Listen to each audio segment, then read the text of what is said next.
Hello, hello, hello, everyone. Welcome back to another video. Well, if you like those type of cars that bring a smile to your face because they just look cute, petite, and ready to be eaten. No, you don't eat cars. No, no, no, no. I'm not that crazy. But these are the type of cars that you want to drive them and hug them at the same time. They just look cute. They're little, but they not doesn't mean because they're little you can make fun of them. These cars were sports cars. These were the nice little sports cars from England. So if you like those type of cars that you want to drive and make maybe take them away and that we can get away through those mountains by the Alps, or maybe the countryside in Sweden or in Finland, who knows? You let me know. Well, let's give it a proper presentation. What I got for you right now, it's a 143 scale Lotus Elise 49. Now, what is this nice looking Lotus? Before anything, it's a really cute looking sports car, which it was very light, and by being a very light car, it was basically quick. In little words, these cars were built between 1996 to 2001. I'm talking about the very first generation. We know the Elise came after that, second generation and so. But this generation was between 1996 to 2001. And it says here the Series 1, that's how they call it. Now, just so you know, the Lotus Elise is a sports car conceived back in 1994 and released by September of 1996 by the British manufacturer Lotus, a two-seater roadster with a rear mid-engine rear-wheel drive layout.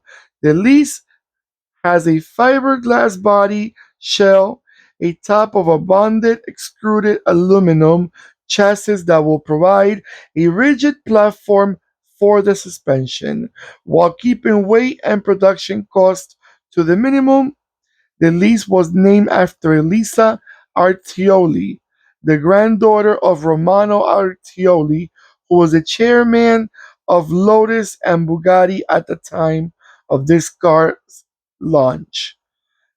Production of the Elise, Exige, and Evora ended in 2021, and it was replaced by the Lotus Emira. Okay, now the 49, where does the 49 falls into? I see that here says, besides the standard higher performance variants listed below, Lotus also released some limited edition models, which such as the 135. Also, there were there were more competition on track with sports suspension and the seats according to the model. Not fully understood that part, but it says here there were other special editions such as the 50th anniversary edition and also the Type 49, which is the one that we're looking at right now. It only came as a gold leaf red and white, and also in yellow.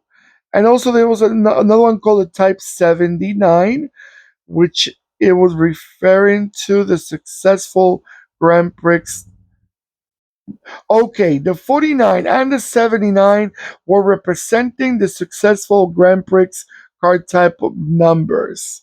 So I guess they were kind of want to homage their, the good record they had with the Grand Prix, from what I'm seeing. Okay, nice looking car.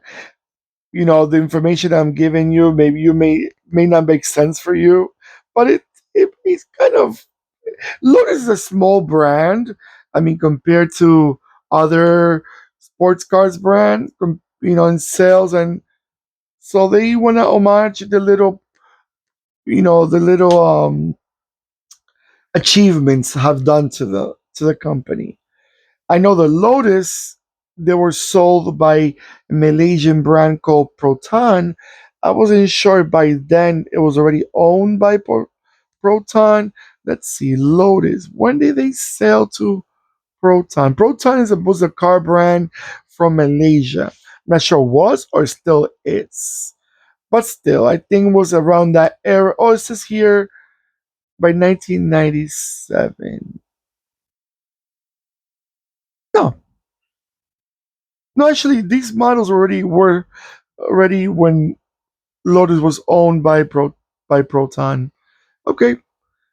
All right, everyone. Let me know, by the way, in the comments below. You may know this information. Lotus still part of Proton? When did Proton bought Lotus? If you have that info, please let me know. All right, everyone. I'm gonna let it go around a few times, and I'll be right back.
All right, everyone.